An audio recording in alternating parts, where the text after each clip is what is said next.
All right, folks, we are live for another episode of Remodelers on the Rise, live.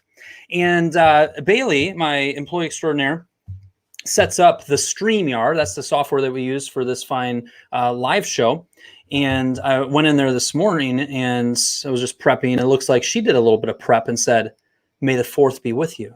Happy Star Wars Day." Because it is May 4th, 2021 today. I'm not much of a Star Wars guy. My son Thomas was fairly into it, so I've watched some of it, but not really a fan, you could say. But anybody who is a fan, I think it is the appropriate day to just say, "May the 4th be with you," and I hope you have a wonderful Star Wars Day for whatever that means. Okay.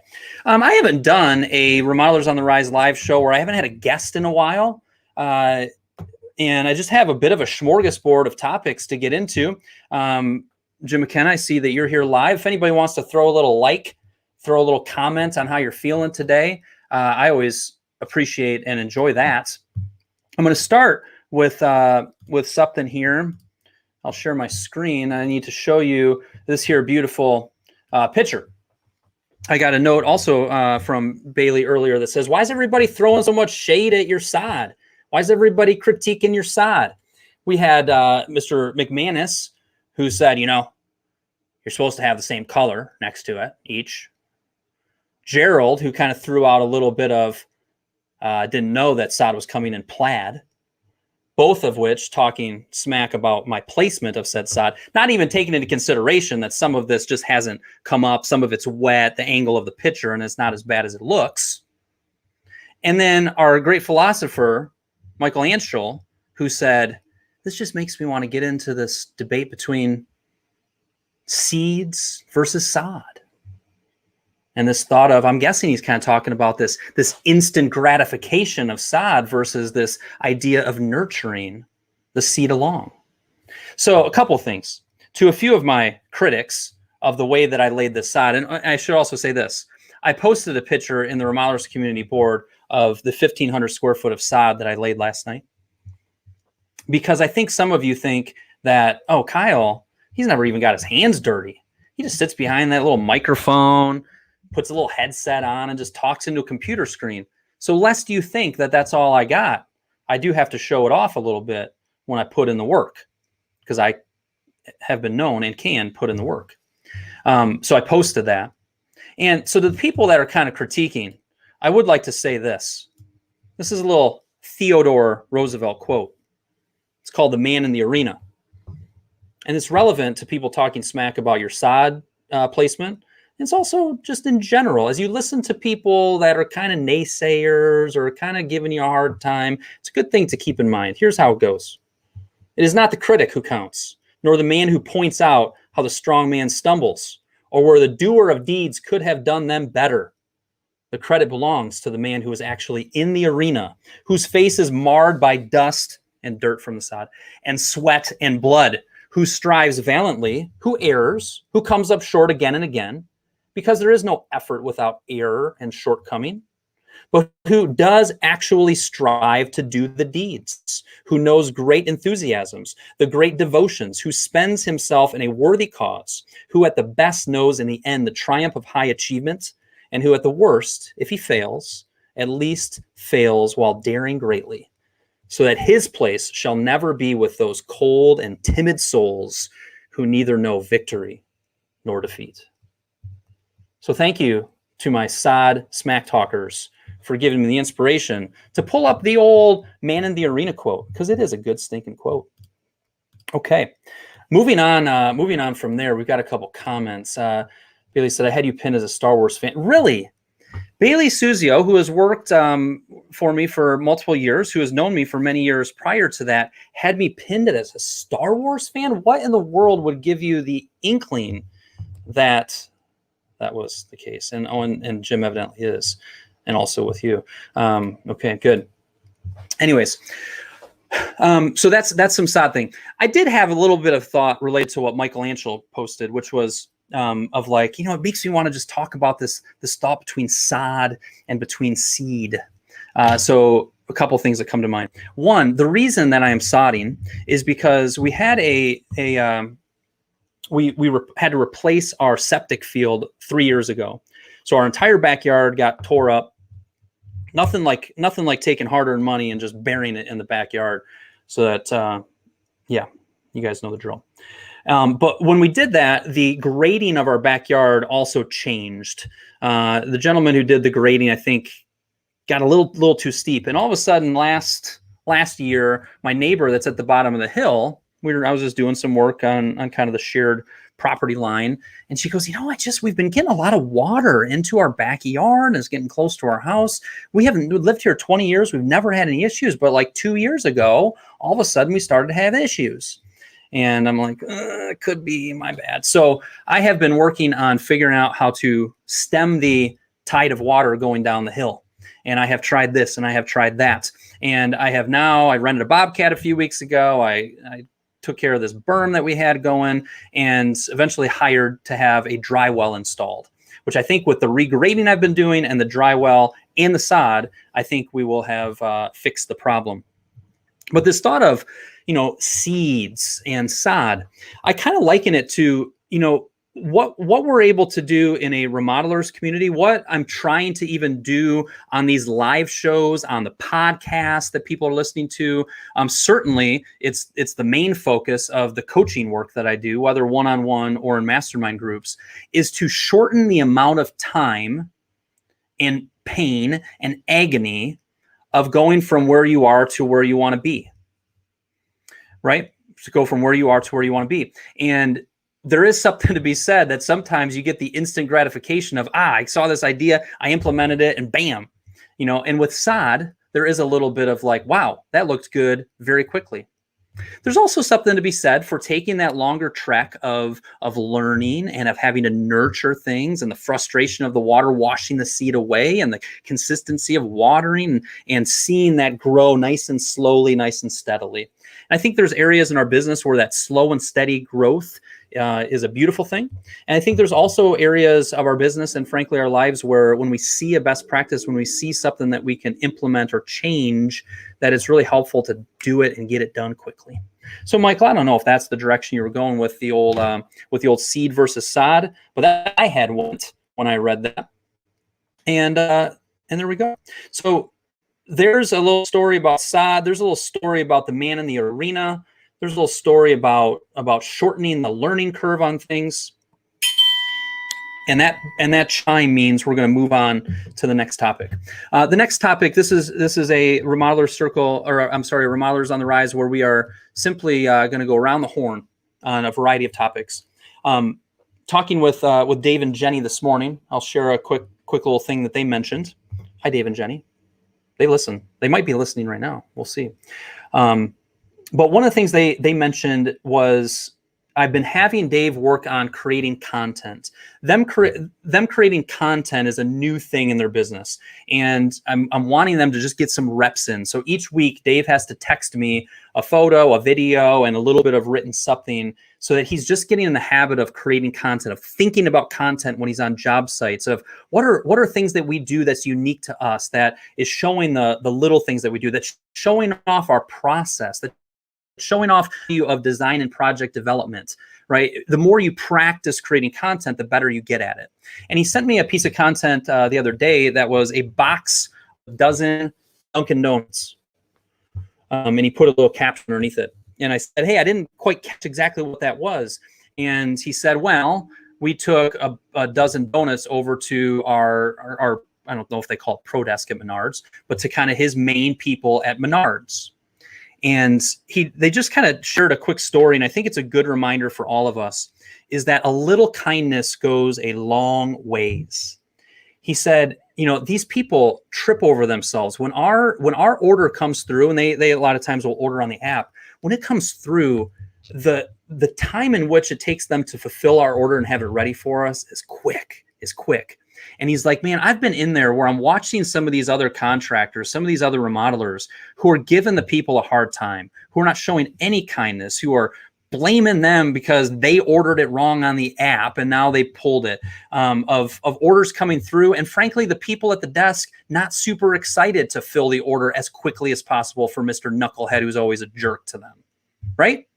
When you think of your trade partners, your vendors, your employees, frankly, this goes to everybody around you. A little kindness goes a long ways. Those people on the front lines of your vendors, the people that are taking your orders for fixtures and faucets, et cetera, and frankly, right now with pricing being what they are and supply shortages, it's not a super fun job right now. And it's less fun when people are jerks.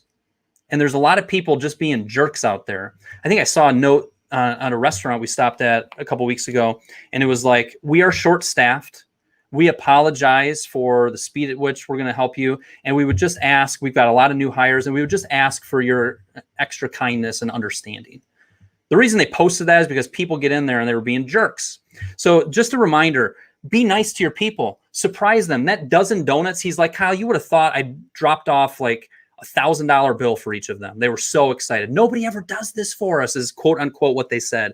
Go the extra mile. It solidifies their enjoyment of working with you. They will bend over backwards when you're in a pinch and you need help with that. And frankly, it's just a fun way to do business with other people. So go the extra mile, do the little things. I don't know who, maybe it's a dozen donuts. Maybe it's a text that just says thank you so much to your CAD person who always helps you out, or to the person at the cabinet shop that always helps you out. Go the extra mile. It matters. Okay. I wanted to share that with you. Best recruiting habit. So love the hat man. Oh, that must be Chris. Yeah, a little bench dog design. If you guys ever want to send me hats or swag, I love getting it. Go to my website, remodelermarketing.com. and you'll find my address. Surprise me. I just got done talking about being kind. It'd be very kind if you guys mail me some stinking swag, all right? Somebody said, best recruiting habits, ... always be recruiting. You know, I continue to watch what my clients are doing. I continue to encourage people in these areas. I wouldn't say, recruiting is not my number one specialty. I would say that my coaching work around the sales process and charging for design and development and creating a marketing plan and financials and numbers and job costing, that's really my bread and butter. But I've certainly had many a conversation around recruiting and how to find better help. And here's where my mind's been over the last 6 months, and the way that I answer this is that there is not one magical way to do it. It is going to be a multi-pronged approach. And the way that I've seen the most success, whether it be trying to find new team members, whether it be trying to find new trade partners to work with, a second plumber, another electrician, is just consistent focus on it. Well, Kyle, I don't have any time. Listen to me. Consistent focus.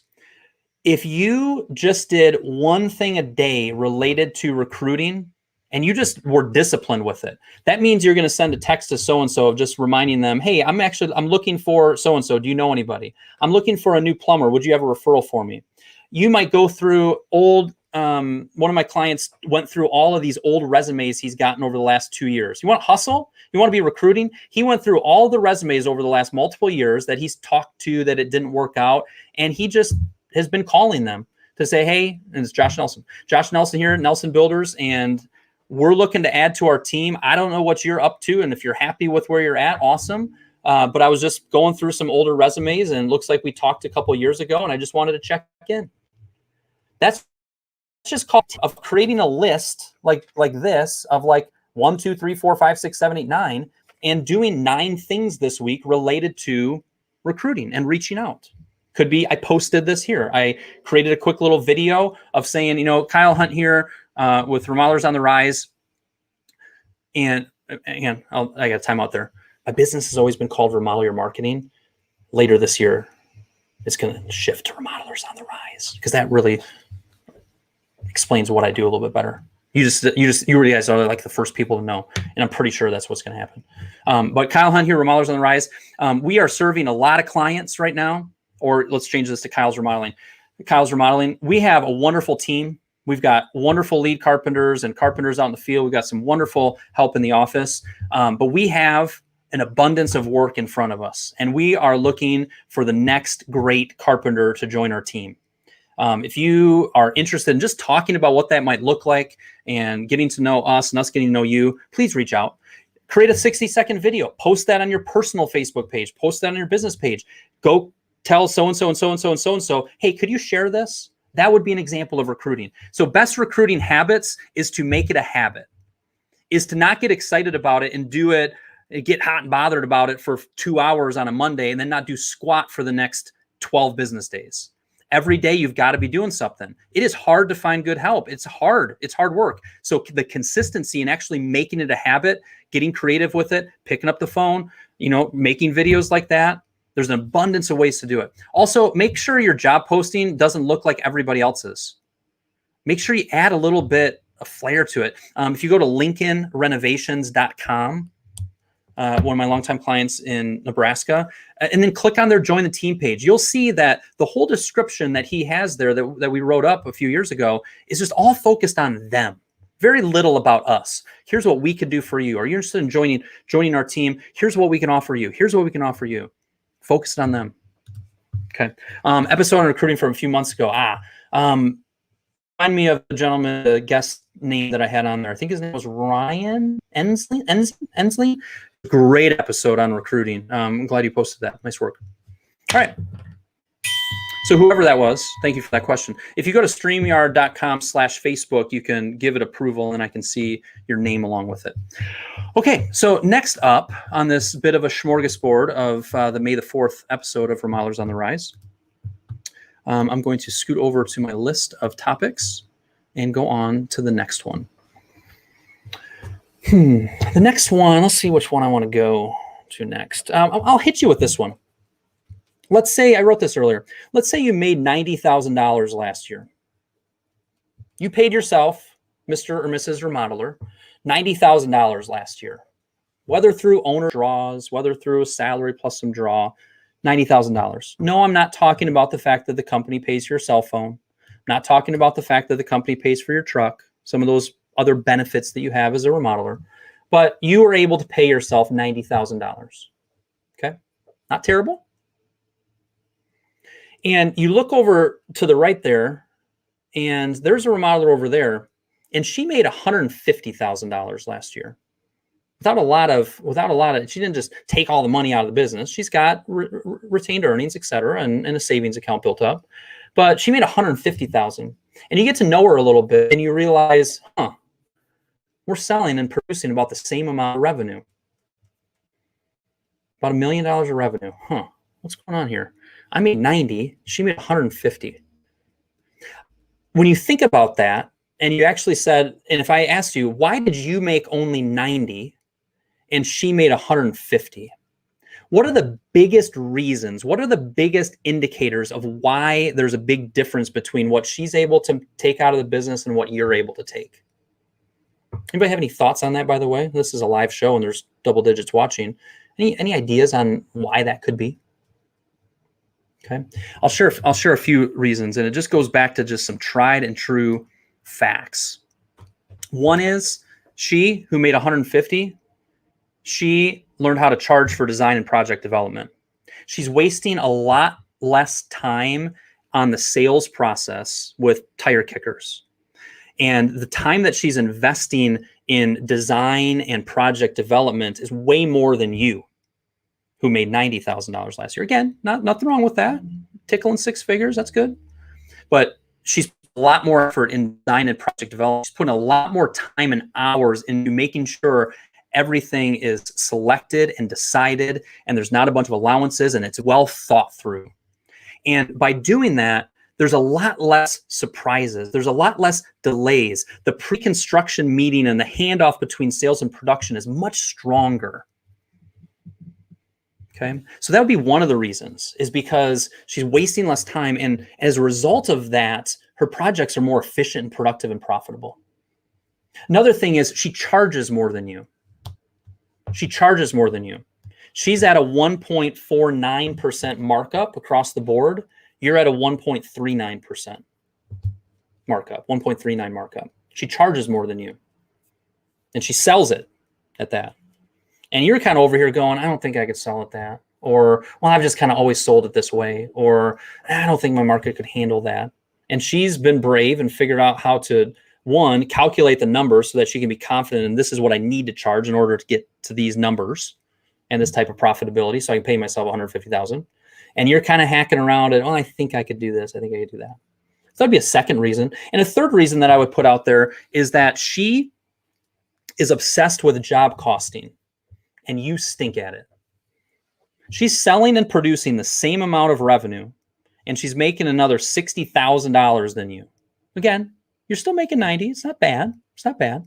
But she is making another 60 grand of money that she can take home to her family, right? That she can put into more retirement benefits. She's maxing out her simple IRA at 13.5. She's doing a company match another 3 grand. The third biggest factor that I see is that she's obsessed with job costing. She knows what she's expecting to make in gross profit versus what the actual is. She is having a weekly review meeting with her key employees in the field saying, all right, let's review this last week, kind of where we're at budget hours wise versus actual. And they're paying attention to it. And she didn't get all excited about that and do that once. That's a thing that they do week in and week out in her business. They do a really strong what worked, what didn't work at the end of a project and do a nice, solid, detailed review of the job costing on that project. So she's seeing the slippage. She's realizing she didn't put enough in the estimate for demo, and she's done that 3 times in a row. Now she needs to fix that. She's realizing that, you know, what they're putting in for hours on this is a little light. She's realizing that by getting the whole team understanding how this works, they're thinking better. They're 5P'ing, proper preparation prevents poor performance.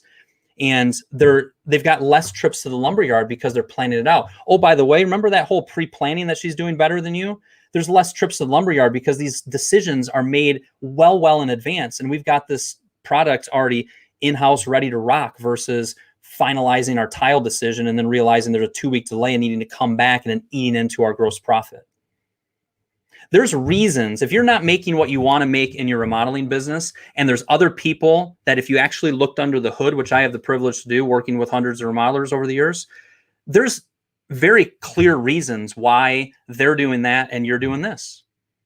And I think coming to grips with that, setting some goals, trying to understand that better, not because you're all about the money, but because you work extremely hard, and to make $90,000 working your face off, or let's even throw this out there, if you lowered that down to 70,000 or 65,000, go get yourself a job at that point, right? If you're going to go through the effort of running this business and growing this business and producing those jobs, you should be making a very nice living. Okay. And if you're not, there's reasons why. It might feel mysterious, but there's very tangible reasons why. And I gave you 3 of the most common reasons that move the needle the most. Sure, there's a bunch of other reasons underneath that.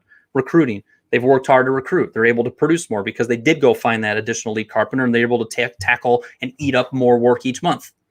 You know, she can produce more than you because of her team. So those are 3 of the main reasons, though. You know, that whole 80-20 principle, you know, 20% of the things result in 80% of the output.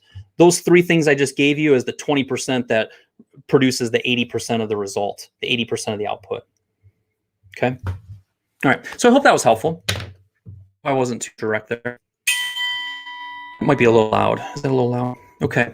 So we got that. If you guys are not staying in touch with your previous clients, by the way, you see that thing at the bottom? It says Remodelers Autopilot. You know, I'm doing a webinar at the end of this month, and you'll hear about it. And the working title is, "You don't need any leads right now. Here's why you still need to market." You don't need any leads right now. Here's the #1 marketing thing you still need to be doing. We still need to be marketing. And your most valuable marketing asset, I would argue, is your list of previous clients, people that you've already built know, like, and trust with. And if I did a project with you 2 years ago and I haven't heard squat from you since then, that's not good marketing. That's not good business. Stay in touch with your previous clients. I have a very affordable, simple, effective way of doing it. Go to remodelersautopilot.com. You can try it for $1. We'll get you onboarded. It's $125 a month after that, and you'll love it. There's a reason that when people sign up for it, I have a very, very, very low, I have a very high retention rate because it works and it's super affordable. All right. And commercial. All right. So we went through I wanted to go through that 90,000 versus 150,000. What else did I want to highlight? There was one other main thing. Oh, I wanted to kind of pull you out of the day-to-day minutia and just ask some questions to get you thinking. because I've been doing these types of thinking questions in my business a little bit. You can just kind of get into a groove where you're just doing what you're doing. Things are busy, and you're not thinking strategically at all. So I just want us to pull out a little bit and think through, what's your big picture goal? Like, what are you up to?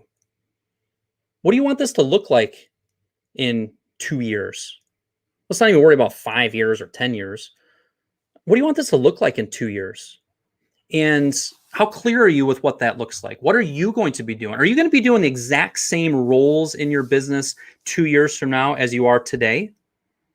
If so, why? If so, tell me why. If not, tell me what you want to be doing more of or less of. Give me a little bit of a vision 2 years from now, what you want your team to look like.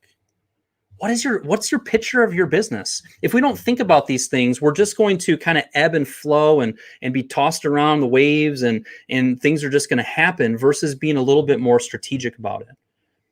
You know, what's the goal of your business? Do you have a goal to take Fridays off in your business? Is that unfathomable? Would that not rock to take Fridays off and have a team around you that you could do that and have 3-day weekends? Well, I'm a business owner. I couldn't possibly do that. Huh, really? You couldn't design, you couldn't figure this out, you couldn't figure out what needs to happen in order to do something like that? Or even one Friday a month off, and you just say, you know what it's going to look like in 2 years, Kyle? There's going to be 12 months where I am going to do this hobby one time a month. I am taking a full day off one time a month to go do my fishing, to go do my golfing, to go do my whatever. You can design that. But if you don't design it, if you don't think about it, if you don't think about what needs to happen in order for you to get from where you are to that, then you're just going to work your face off. And you're just going to keep hustling. You're just going to keep working. And that's okay. I like hustling. I like working. But we can be more strategic about it. What are you looking to get out of your business? What does that vision look like? And the clearer you can make that, now all of a sudden we can reverse engineer that back and say, okay, so what needs to happen? What's the next right thing that we need to do in order to make that happen? And it's doable. It's doable. So think strategically. What needs to change? What's not working right now? What's working right now? What do you really like doing versus what do you not like doing? Okay. So that's another thing that I wanted to mention, is just think through a little strategic question and try to pull you out of day-to-day minutia. And the last thing I'm going to hit you with. By the way, listen to the crowd. I'm trying to finish the show today, but everybody that's watching is so impressed with the content today and what we've covered, whether it be calling people out or talking smack about my sod, whether it's talking about the man in the arena, whether it's talking about recruiting ideas, whether it's talking about what's the difference between you making 90 and that person making 150 and what really moves the needle there. Thinking strategically. I'm trying to finish it up, but people were applauding so much that I just had to let that take over and not talk over them. Can somebody not like click the laugh button or like say, Kyle, you're slightly humorous? I mean, that was pretty good. That was pretty funny. Last thing I will mention is related to 5 powerful words. This is how we work. This is how we work. Your process. This is how we work. Here's Kyle, who spends day in, day out, month in, month out, year in, year out for the last 13 years working with remodelers. And here's me saying, you are not talking about your process nearly enough.